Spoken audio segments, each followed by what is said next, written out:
एक समझौता हो रहा पहला, तो उसमें तो गलत निर्णय है उसका। वो तो जो समझौता है वो तो लागू रहना चाहिए। हम उसके पक्ष में नहीं। पानी, हम किसान हैं, अगर वहाँ का किसान तो कहीं का भी हो, पूरे भारत का किसान हो,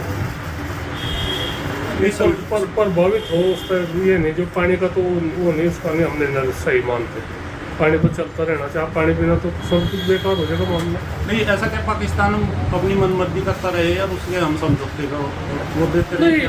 भाई एक तो बताओ, जो हमारे बड़ों ने समझौता कर रखा, हालांकि मैं फिर भी आई। हम भी 22 तारीख को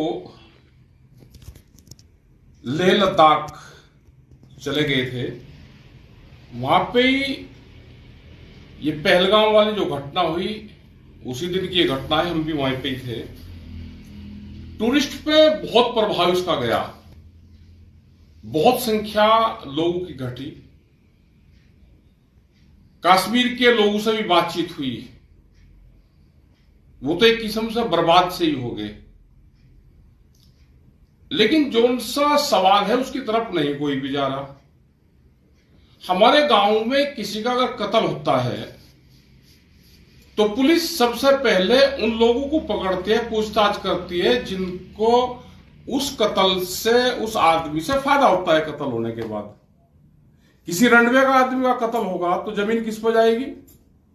जमीन जाएगी उसके भाइयों पे, उसके चाचा पे, जो उसके नजदीक होगा उसका। कोई बाप आवारा हो जाता है तो लड़का उसका कत्ल कर देता है तो पुलिस आते ही पकड़ ले, क्योंकि जमीन प्रॉपर्टी उस पर जाती है। बहुत ही है ये घटना। कोई बाप अपनी जमीन बेच रहा तो उसका कत्ल कर देता है लड़का।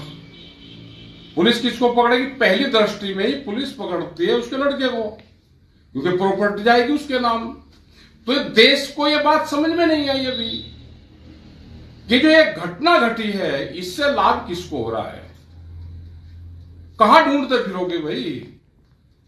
चोर तो आपके बीच में है, यही घूम रहा है। वो बॉर्डर पार पाकिस्तान में थोड़ा है कि जो भी ठाव पूरे देश की वो चले जाओ पाकिस्तान में। चोर तो आपके बीच में है। इस घटना से किसको लाभ हुआ है और किसको नुकसान हुआ है? क्या कोई कश्मीर के लोग अपने यहां पे घटना करके आबाद होंगे? इससे पहले भी 3 साल पहले कश्मीर के सेब रोका गया था और एक दिन में बहुत नुकसान उनको होता था। 22 दिन तक उनके ट्रक खड़े रहते थे। कश्मीर में जो श्रीनगर है वहां पे या तो फल सब्जी, उसका फ्रूट्स का व्यापार है, सेब का व्यापार है। उसका अगर रोकोगे तो जब उनको नुकसान होगा, या टूरिज्म से उनको पैसा आएगा, तो टूरिज्म से पैसा आएगा तो कश्मीर बर्बाद होगा अगर इस तरह की घटना होगी।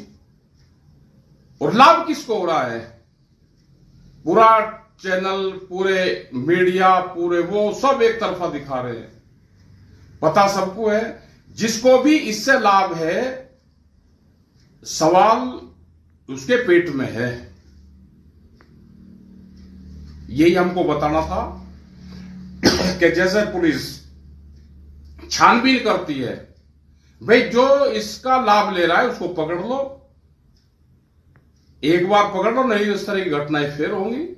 वो सारा बता देगा कि उसके गैंग में कौन कौन शामिल है। ज्यादा किसी का नाम लेंगे फिर कहेंगे तो उनका नाम लग रिलेटेड।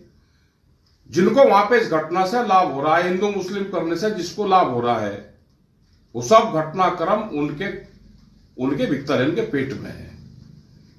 हम आगे वापसी वन से दिल्ली में पहुंच लिए हम भी, लेकिन पूरा कश्मीर बर्बाद हो गया। वे लोग रो रहे हैं, उन लोगों के फोन आते हैं।